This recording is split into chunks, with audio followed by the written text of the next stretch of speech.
예레미야 2장의 말씀은 생수의 근원이 어디 있는가?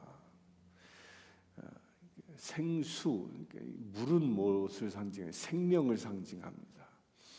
우리 인간은 음식을 먹지 못해도 일정 기간 살 수 있지만 물은 한 3일만 못 먹어도 곧 죽음에 이를 수 있는 아주 중요한 부분입니다.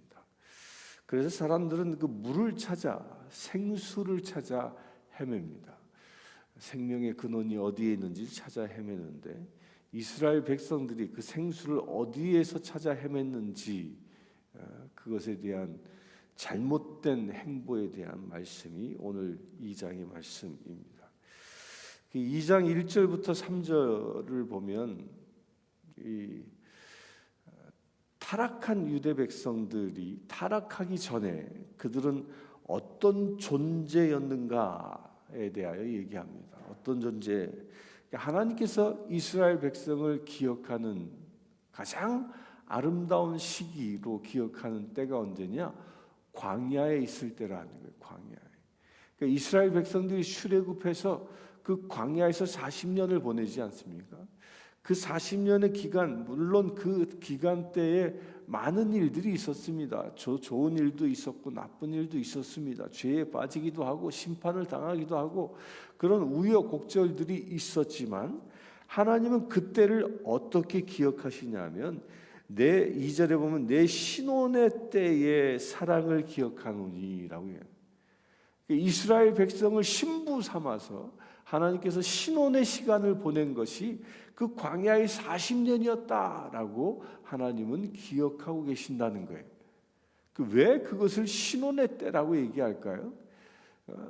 그 이유는 한 가지에 있습니다. 광야에서는 불기둥으로 구름기둥으로 하나님이 그들과 늘 함께 하셨고요. 광야에서는 하나님이 아니면 살아갈 수 없는 환경이었기 때문입니다.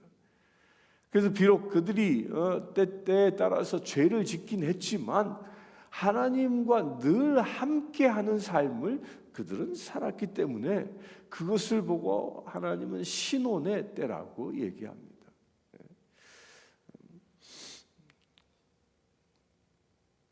그리하여 이스라엘을 뭐라고 이야기합니까? 그의 소산 중에 첫 열매라고 얘기합니다. 첫 열매. 그러니까 하나님께서는 아브라함 한 사람을 택하여 세상의 구원을 계획하셨죠. 아브라함의 후손을 통하여 세상을 구원하길 계획하셨고 그 후손을 통해서 이루어진 백성이 이스라엘입니다.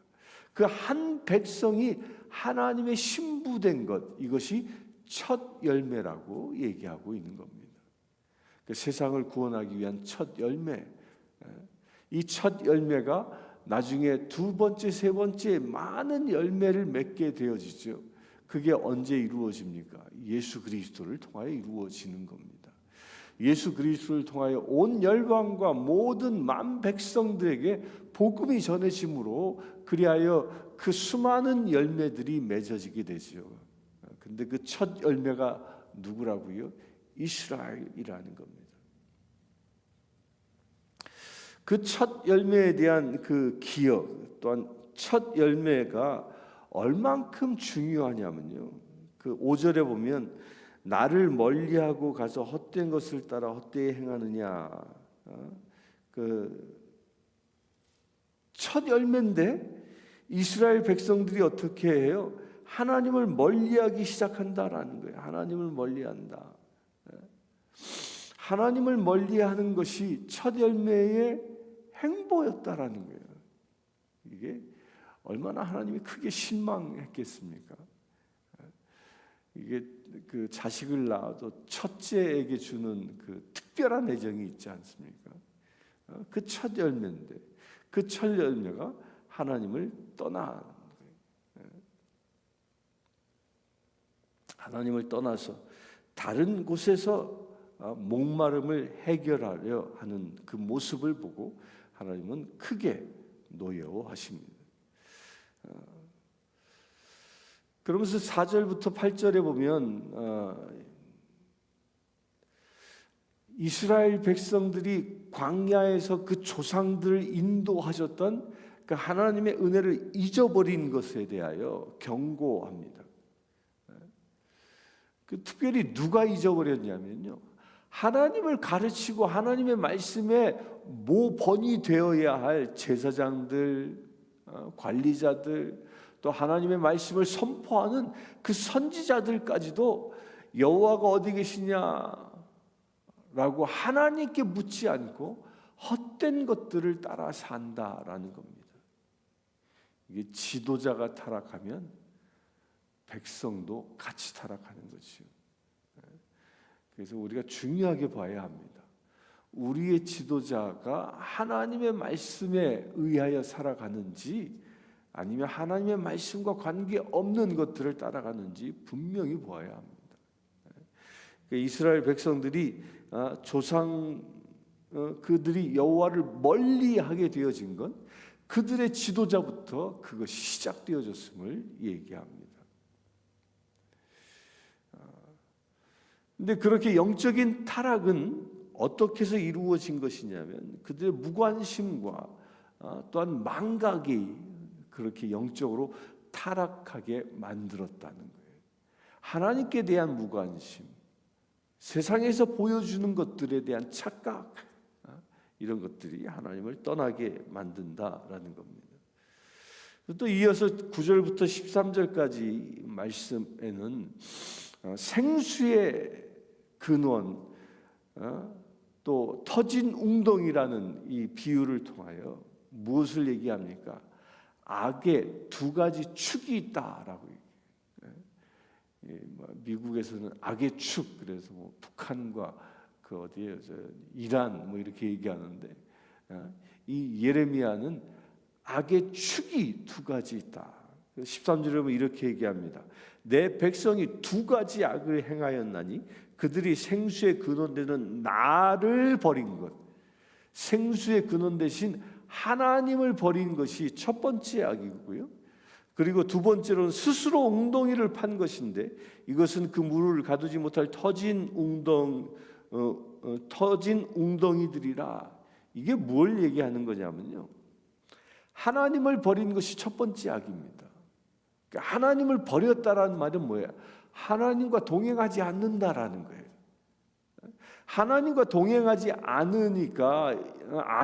않음으로 인하여 무엇을 합니까?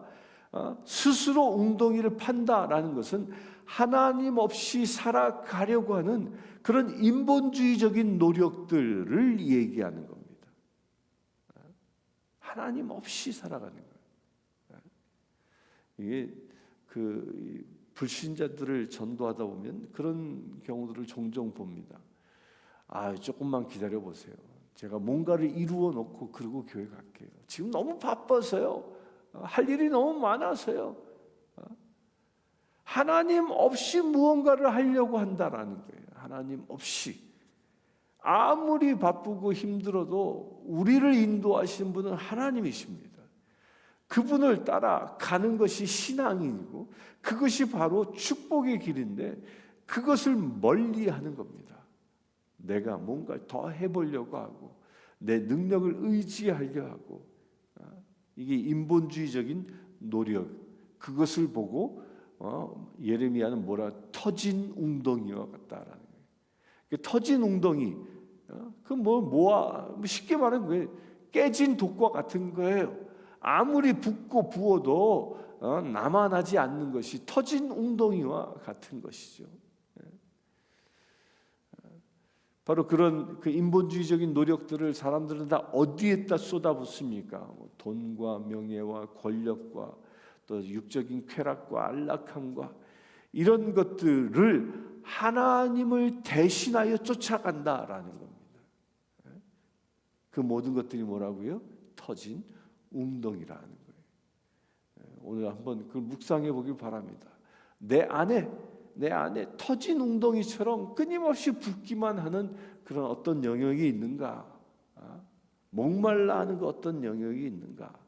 하나님 없이 살아가고 있는 그 어떤 영역이 있는가? 이 시간 한번 묵상해 볼 수 있게 되길 바랍니다. 그리고 14절과부터 37절까지는요. 죄의 결과가 무엇인가에 대하여 얘기합니다. 죄의 결과는 헛된 수고임을 선포합니다. 유다는 아수르와 북쪽으로는 아수르가 지금 아직 바벨론이 세상을 장악한 때가 아니에요. 지금 예언을 할 때는 아수르가 아직 그 눈이 시퍼렇게 떠 있던 그 시대에, 그리고 남쪽에는 애굽이 있었습니다. 그러니까 아수르와 애굽 그 중간에 낀 게 그 유다예요. 유다. 그러다 보니까 당시의 사람들은요, 하나님을 의지하지 아니하고 어디에 붙어야 우리가 잘 살 수 있는지 그 정치적인 계산을 하는 거예요. 지금 세계에서 지금 전쟁들이 일어나지 않습니까? 우크라이나의 전쟁이 일어나는데 미국의 편에 붙어야 할 것인지 러시아에 붙어야 할 것인지, 그 지금 우크라이나의 그 점령지 사람들은 갈등하고 있는 거지요. 어디에 붙어야? 그 사람들은 그렇게 늘 누구에게 붙어야, 세상에 어디에 붙어야 우리가 살 수 있는지를 찾아가는 거예요. 그런데 그것에 대해 하나님은 경고하고 있는 겁니다. 그 모든 것들은 결국 수치가 될 것이라는 거예요. 실제로 이 유대는 이 두 부류로 나누어집니다. 애굽을 지지하는 애굽파와 나중에 이스라엘이 멸망하는, 예루살렘이 멸망하는 그때는 바벨론 시대가 되는데, 그때는 바벨론파와 둘로 갈라집니다. 둘로 갈라지게 돼요. 그래서 둘로 갈라져서 이 민족이 분열되어집니다. 국론이 분열되어집니다. 그런 것들은 결국 하나님을 떠나는 일이라는 거예요. 세상의 권력에 의지하는 것이 아니라 하나님의 백성들은 누구를 의지해요? 우리는 세상에 속한 자가 아니라 하늘에 속한 자이기 때문에 하나님을 의지하는 자 되어야 함을 경고하고 있습니다. 그래서 애굽의 말씀에 보면 시홀물이라고 되어져 있는데 애굽의 강물을 얘기하는 거예요. 또한 유브라데의 강물, 이것은 아수르의 강물을 얘기하는 겁니다. 곧 그들은 애굽의 나일강의 시올의 강물에서 생수를 찾으려 하고 한쪽 파는, 또 반대파는 북쪽의 유브라데 강물에서 생수를 찾으려 하지만 그들의 영적인 갈증들은 결코 해결되지 않는다는 거예요. 세상에서 주는 것들은 마치 바닷물과 같은 것이에요. 마시면 마실수록 갈증은 점점 심해지고 결국 죽음에 이를 수밖에 없는 것입니다. 그러나 반석이신 예수 그리스도께로부터 나오는 그 물은 생수이고 그것을 마시는 자는 영원히 목마르지 아니한다라는 겁니다. 그래서 우리가 무엇을 찾아야 할지 분명히 얘기합니다. 그 악이 무엇인지를 그 19절엔 이렇게 분명히 정의하고 있습니다. 내 하나님 여호와를 버림과 내 속에 나를 경외함이 없는 것이 악이요라고 얘기합니다. 하나님을 버리고, 그러니까 하나님과 동행하지 않는 것 자체가 악입니다. 사람들은 그래요. 저 사람은 법 없이도 살 사람이야. 선하게 사는 것처럼 보인다고 해서 복음을 전하지 않는 경우도 있습니다. 근데 그것을 하나님은 뭐라고 얘기합니까? 그가 아무리 선하게 사는 것처럼 보여도 그가 하나님과 함께 하지 아니하면 그 자체가 악이라는 거예요. 이거 분명히 우리 깨달아야 합니다. 또 하나님을 경외함이 없는 것이 악이라는 거예요. 경외가 무엇이에요? 경외가 하나님을 높이는 것을 얘기하는 거예요. 이건 뒤집어 얘기하면요, 하나님과 함께 하지 않는다라는 것은 누구를 높이는 거예요? 나를 높이는 거예요. 그래서 하나님이 없는 삶을 사는 사람들은 다 나 그러세요.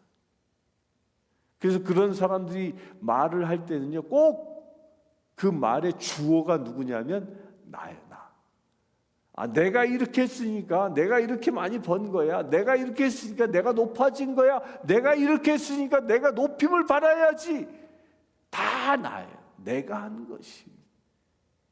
그러나 하나님의 사람들은요, 하나님과 동행하는 사람들은 그 모든 일은 다 누가 하신 거예요? 우리의 인생에서 내 발에 등불 되어 주시고 나의 힘이 되어 주셔서 나를 통하여 일하시는 분이 누굽니까? 하나님이신 거예요.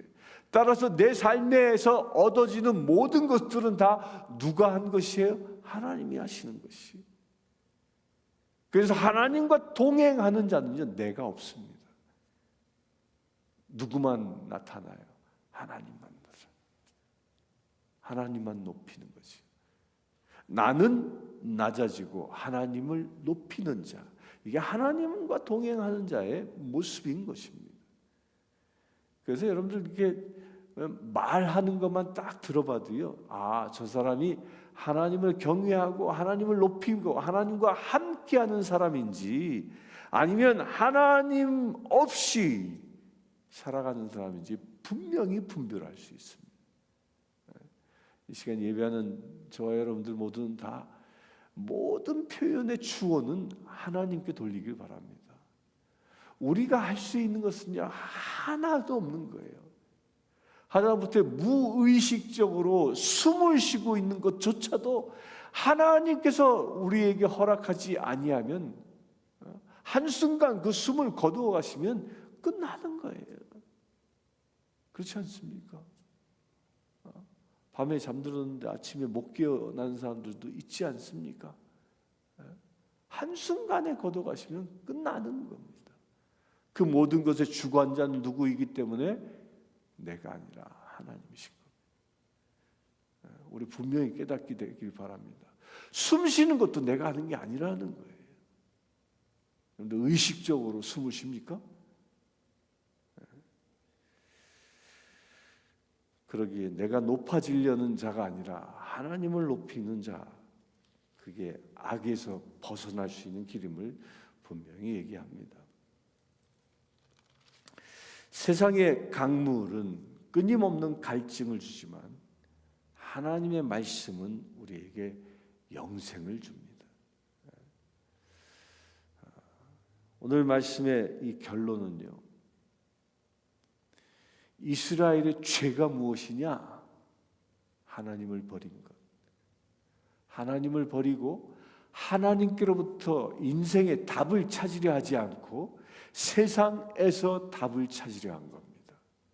양대 강대국 사이에서 하나님께 부르짖어 하나님께 의지하지 않고 어느 쪽에 붙어야 우리가 안전할까? 세상에서 답을 찾으려 한 것이죠.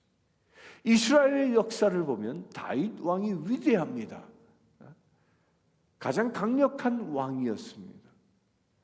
그 다윗 왕 때에는 뭐했습니까? 주변국들이 공물을 바쳤어요. 조공을 바친 나라가 됐죠. 근데 왜 그렇게 되었습니까? 다윗은 하나님을 경외했기 때문입니다. 다윗은 하나님을 경외했기 때문에 북방의 어떤 나라도, 남방의 저 애굽도 두려워하지 않았습니다. 그러나 하나님을 경외하지 않고 세상의 우상을 숭배하며